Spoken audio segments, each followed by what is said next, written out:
एक बार फिर से आपके अपने YouTube channel super public school में आप सभी का स्वागत करते हैं। दोस्तों, ये पार्ट 2 है वीडियो।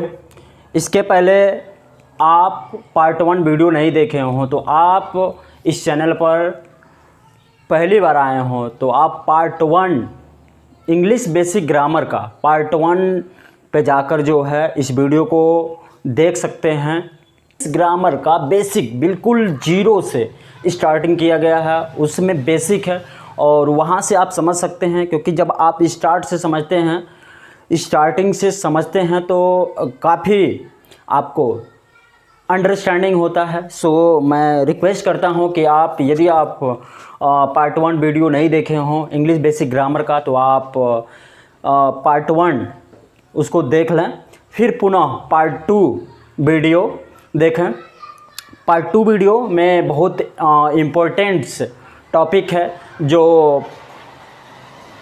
पार्ट 1 वीडियो 1 में छूट गया था और ये हुआ था कि ज़्यादा लंबा ना हो वीडियो, इसलिए उसको वहाँ पर स्टॉप कर दिया गया था। और फिर मैंने कहा था कि पार्ट 2 में इस वीडियो को कंप्लीट करेंगे, इस चैप्टर को कंप्लीट करेंगे।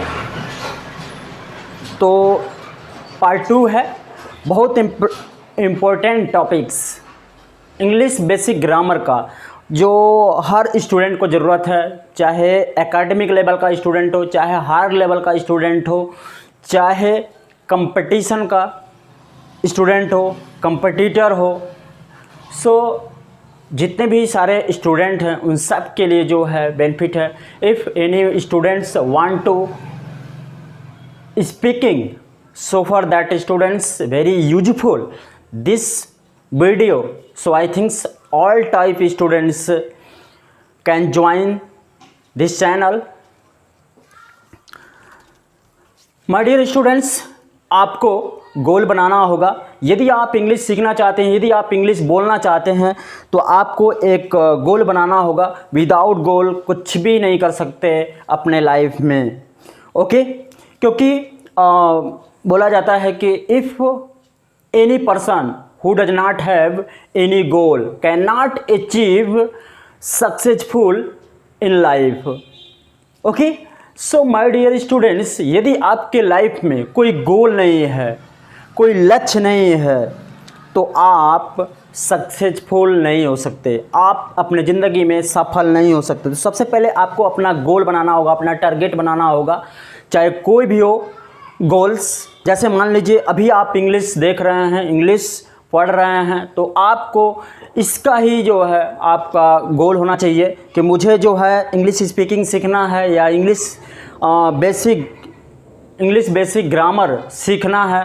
और इसको जो है हम टाइम को फिक्स कर देंगे कि हमको 1 महीने में, 2 महीने में, 4 महीने में, 5 महीने या 6 महीने में हमको जो है इंग्लिश बेसिक ग्रामर कंप्लीट कर लेना है। सो यदि आप अपने गोल को फिक्स कर देते हैं, लिख लेते हैं, तो श्योर है आप अपने लाइफ में एक कदम सफलता की ओर आगे बढ़ जाते हैं। सो माय डियर स्टूडेंट्स, मैं चाहता हूं कि जितने भी सारे स्टूडेंट हैं ज़्यादा से ज़्यादा, यदि आप पहली बार इस चैनल पर आए हों तो ज़्यादा से ज़्यादा इस वीडियो को शेयर करिए अपने फ्रेंडों के पास और लाइक दबा दीजिए। नंबर 3 पढ़े थे सेंटेंस में कुछ हिस्सा पढ़े थे और डिफिनीशन वगैरह, व्हाट इज सेंटेंस। सो आज जो सेंटेंस है उसके बारे में डिटेल पढ़ेंगे, ओके? सेंटेंस, अब सेंटेंस को जो है एग्जाम्पल के माध्यम से समझते हैं, क्योंकि एक फैक्ट है और ये कहा जाता है कि an example is better than precept, यानी एक उदाहरण नियम से कई गुना बेहतर होता है, ओके? यानी आपको कोई नियम होता है, क्योंकि आप जब भी कोई भी सब्जेक्ट पढ़ते हो, कंप्यूटर, मैथ, फिजिक्स, XYZ कुछ भी पढ़ते हो आप, तो उसमें जो है एग्जाम्पल के माध्यम से अंडरस्टैंडिंग करते हैं, ओके? और कहीं भी आप अपने आस-पास पड़ोस या कोई भी हो, टीचर या कोई गांव में हो या कहीं भी आस-पास के लोग हों, तो हमेशा उदाहरण के माध्यम से आपको समझाने का प्रयास करते हैं। उदाहरण जो है नियम से बेहतर होता है। आप कितना हो अपने कॉपी पर नियम लिख लेंगे, लेकिन अगर उदाहरण नहीं है, आप उतना ज़्यादा नियम से नहीं समझ पाएंगे जितना ज़्यादा आप जो है आप एग्जाम्पल से समझते हैं। ओके,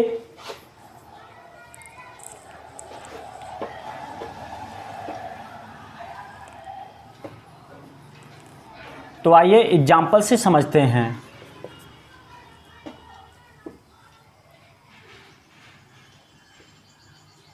जैसे he is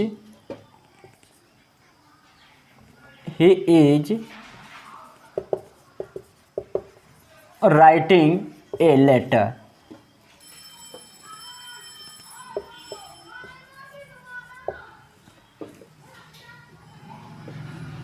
He is writing a letter.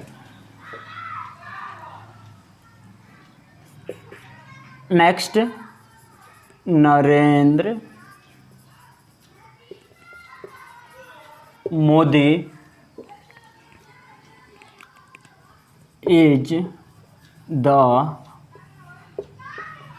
Prime Minister of India. एक और एग्जाम्पल, दे गोइंग आर। अब यहाँ पर देख सकते हैं कि यहाँ पर 3 एग्जाम्पल दिया गया है। He is writing a letter, Narendra Modi is the prime minister of India. तो यहाँ पर देख सकते हैं कि एक अर्थपूर्ण सेंटेंस बन रहा है, ये दोनों सेंटेंस। और ये जो तीसरा सेंटेंस है, इसमें आप देख रहे होंगे दे गोइंग आर, इसमें जो है कोई अर्थ नहीं बन रहा है। ये जो है ये सेंटेंस नहीं है और ये दोनों सेंटेंस है, यानी कोई भी अर्थपूर्ण है और फुल स्टॉप है तो उसको हम सेंटेंस बोलते हैं, और कोई सेंटेंस अर्थपूर्ण नहीं है उसको हम सेंटेंस नहीं मानते हैं। मैं उम्मीद करता हूं कि आप समझ चुके होंगे कि सेंटेंस क्या होता है। अब इसके बाद समझते हैं कि काइंड्स ऑफ सेंटेंस, क्योंकि सेंटेंस के कई प्रकार होते हैं। How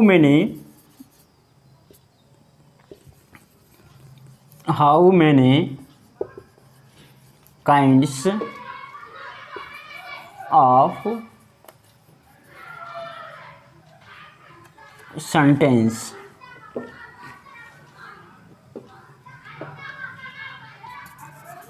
there are 5 kinds of sentence.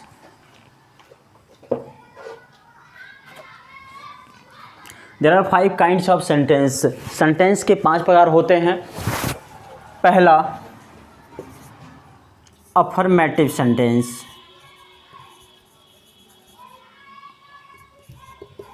Affirmative sentence. Number 2, interrogative sentence. Interrogative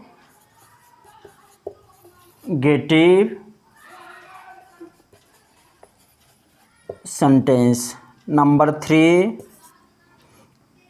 imperative sentence।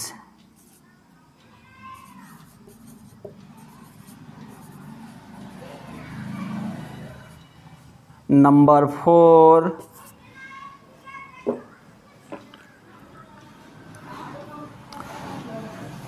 optative sentence। optative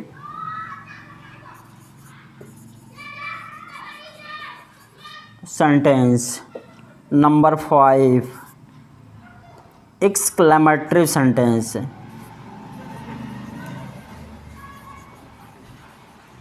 exclamatory sentence.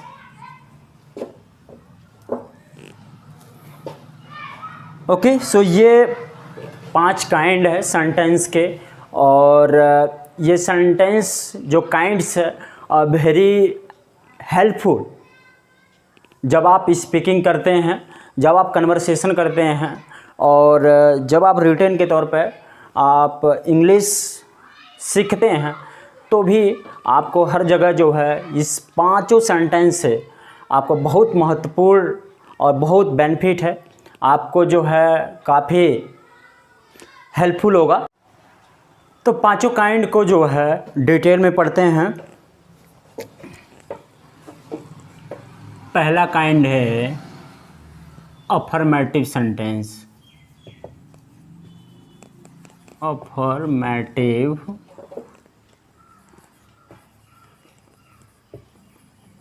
Sentence. Affirmative sentence यानी simple sentence. Okay, example,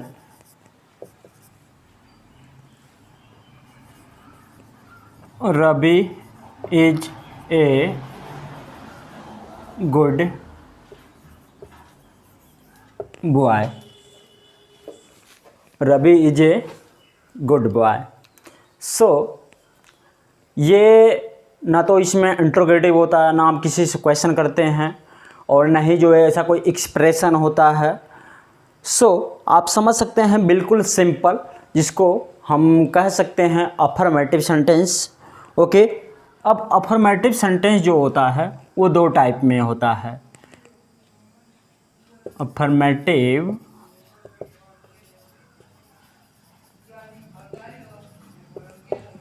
sentence 2 type में होता है। पहला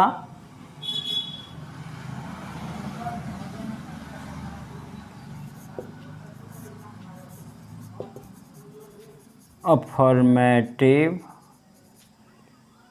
सेंटेंस, दूसरा negative sentence. Negative sentence. Affirmative sentence, negative sentence. Affirmative sentence means होता है यानी कुछ भी होगा वो एक्सेप्ट करेगा। Affirmative sentence, I am a good boy, I am going to Agra, I am a doctor. Okay, so affirmative sentence accept करता है। और नेगेटिव सेंटेंस यानी नेगेटिव सेंटेंस जो है बिल्कुल किसी भी चीज़ को जो है नकार देता है। भैया अब हम मुझसे जो है नहीं हो पाएगा, बिल्कुल नहीं हो पाएगा, एकदम नहीं हो पाएगा। ओके, सो आप समझ सकते हैं नेगेटिव यानी नॉट। इससे हम कई चीज़ों से एक्सप्रेस करते हैं। Not, nobody, none, never. So कई वर्डों से जो है नेगेटिव एक्सप्रेस करते हैं, नेगेटिव सेंटेंस बनाते हैं। ओके, सो एग्जाम्पल के माध्यम से समझते हैं। सो अफर्मेटिव सेंटेंस तो आप समझ ही गए हैं। नेगेटिव सेंटेंस, नेगेटिव सेंटेंस में जो है I do not play hockey. I do not play hockey, मैं हॉकी नहीं खेलता हूँ, यानी बिल्कुल नकार रहा है। So we can understand affirmative sentence as a simple sentence and 2 type affirmative sentence. First simple sentence and second negative sentence. So affirmative and simple and negative sentence. So negative sentence always forbidden. Okay,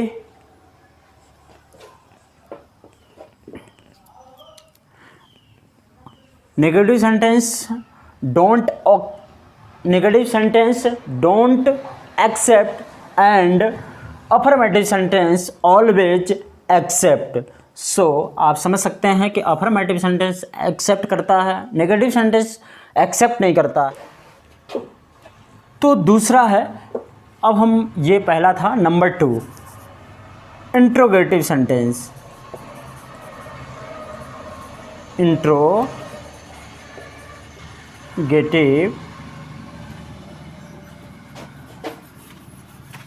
sentence.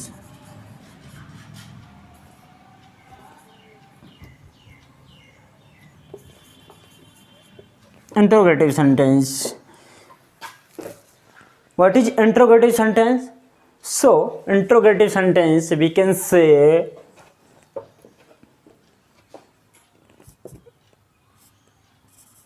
ask a question, ask a question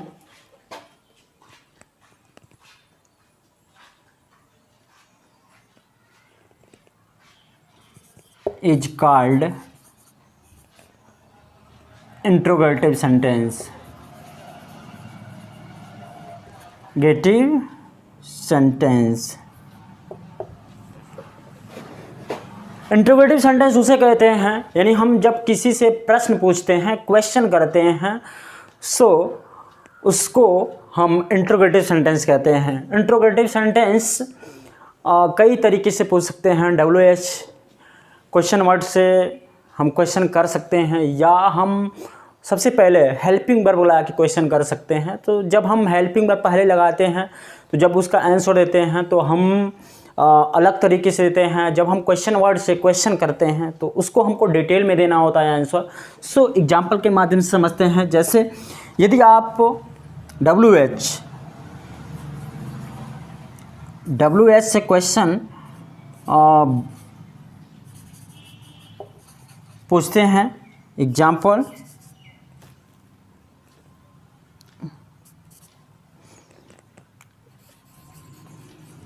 where do you live, question mark, where do you live, आप कहाँ रहते हो। सो ये question है, तो आप इसको answer ऐसे या नो में नहीं दोगे, क्योंकि ये आपसे पूछ रहा है कि आप कहाँ रहते हो, तो आपको डिटेल में आंसर देना होता है। यानी जब आप WH यानी क्वेश्चन वर्ड से आप क्वेश्चन करते हो तो आपको डिटेल में आंसर देना होता है। सो आप कह सकते हैं कहीं भी जहाँ भी आप रहते हो तो आप बता सकते हैं I live in Mumbai, I live in Agra, I live in Gorakhpur, XYZ। Okay, यदि आप नेक्स्ट क्वेश्चन पूछता है अगर हेल्पिंग वर्ब के माध्यम से,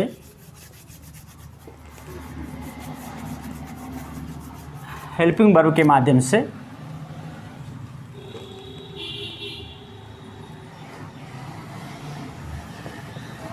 आर यू और डॉक्टर, आर यू और डॉक्टर, क्या आप डॉक्टर हो। सो आप आंसर दे सकते हो एस या नो में। ओके, यानी जब कोई हेल्पिंग वर्ब लगा के पूछता है क्वेश्चन तो उसको एस या नो में आंसर देना होता है। सो आप भी जो है कोई भी आपसे if anybody ask you any question from helping verb, so you can give answer S या नो। सो यदि आप डॉक्टर हैं तो आप आंसर दे सकते हैं एस। ओके, यदि आप डॉक्टर नहीं हैं तो आपको आंसर देना होगा नो। ओके, यानी क्वेश्चन करना है interrogative sentence. So I hope कि आप सीख चुके होंगे, आप समझ चुके होंगे कि इंट्रोगेटिव सेंटेंस क्या होता है, आपको प्रश्न पूछना होता है। So very simple, very easy, आप खुद समझ सकते हो और आप दूसरे को भी समझा सकते हो और आप किसी को जो है पढ़ा सकते हो, बता सकते हो what is interrogative sentence. Okay, यदि आपको कोई प्रॉब्लम हो रहा होगा, यदि आपको कोई डिफ़िकल्ट महसूस हो रहा होगा, या आपको ये वीडियो अच्छा लग रहा हो तो भी, नहीं लग रहा तो भी, यदि मेरी टीचिंग स्टाइल अच्छा लग रहा तो नहीं लग रहा है तो भी, आप कमेंट बॉक्स में एक बार ज़रूर बताएं। तो आइए अब हम तीसरा समझते हैं। Okay, number first affirmative sentence, number 2 interrogative sentence, number 3 imperative sentence.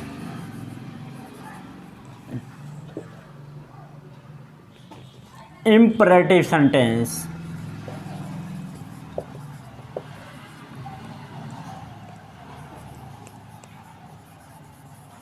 Imperative sentence इसको समझते हैं। इम्परेटिव सेंटेंस जो है इफेक्टिव है और हर जगह जो है हेल्पफुल करता है, आपको जो है हर जगह हेल्प करता है। यदि आप स्पीकिंग करना चाहते हैं, आप कन्वर्सेशन करना चाहते हैं, आप किसी से भी टॉक करना चाहते हैं, so very helpful this topics and kinds imperative sentence, a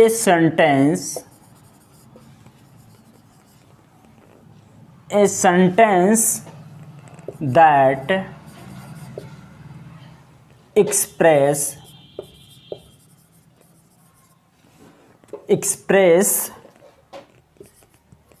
an order, request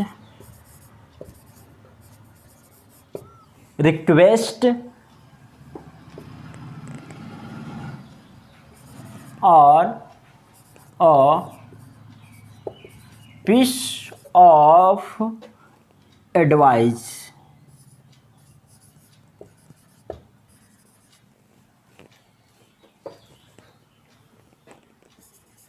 are called imperative sentence।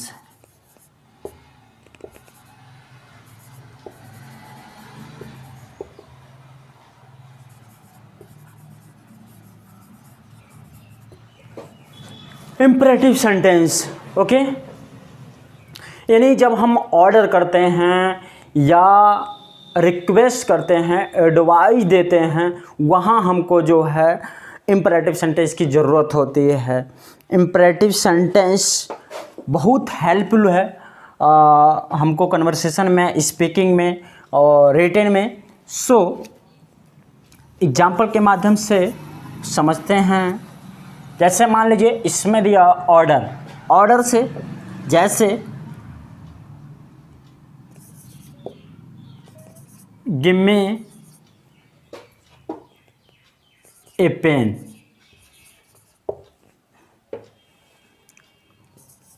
Go there, come here,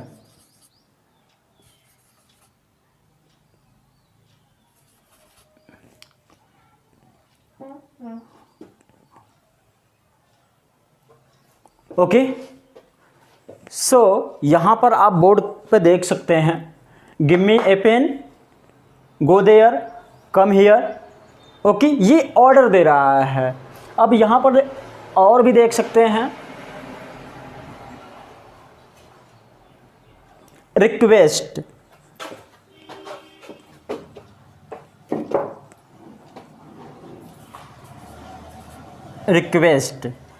ये तो था order,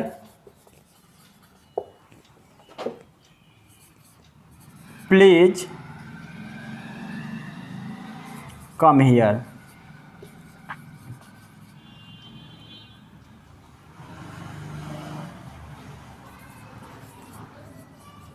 please take your seat,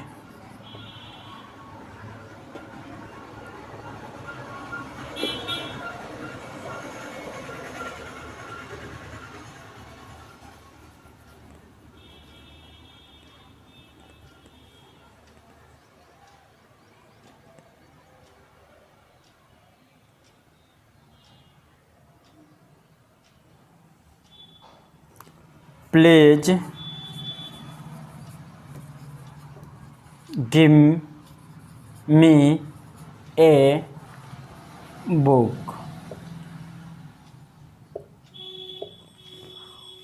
okay. Imperative sentence उसे कहते हैं जो विदाउट सब्जेक्ट से start होता है, बिना सब्जेक्ट का स्टार्ट होता है। यानी जब भी आपको बनाना हो इम्परेटिव सेंटेंस या इम्परेटिव सेंटेंस से बोलना हो, so don't thinks with subject, यानी सब्जेक्ट का कोई लेना देना नहीं इसमें। विदाउट सब्जेक्ट का डायरेक्टली आपको जो है स्टार्टिंग होता है। आपको कैसे पहचानेंगे कि ये इम्परेटिव सेंटेंस है, ये कैसे जानेंगे कि ये इम्परेटिव सेंटेंस है। So we can understands imperative sentence start from main verb. Okay, imperative sentence start from main verb से। सो इजीली आप समझ सकते हैं कि इम्परेटिव सेंटेंस मेन वर्ब से स्टार्ट होता है। और यहाँ पर देखें, इसमें ऑर्डर है, रिक्वेस्ट है, एडवाइज है। ऑर्डर में give me a pen, go there, come here, and request में 2 सेंटेंस है, please come here, please give me a book.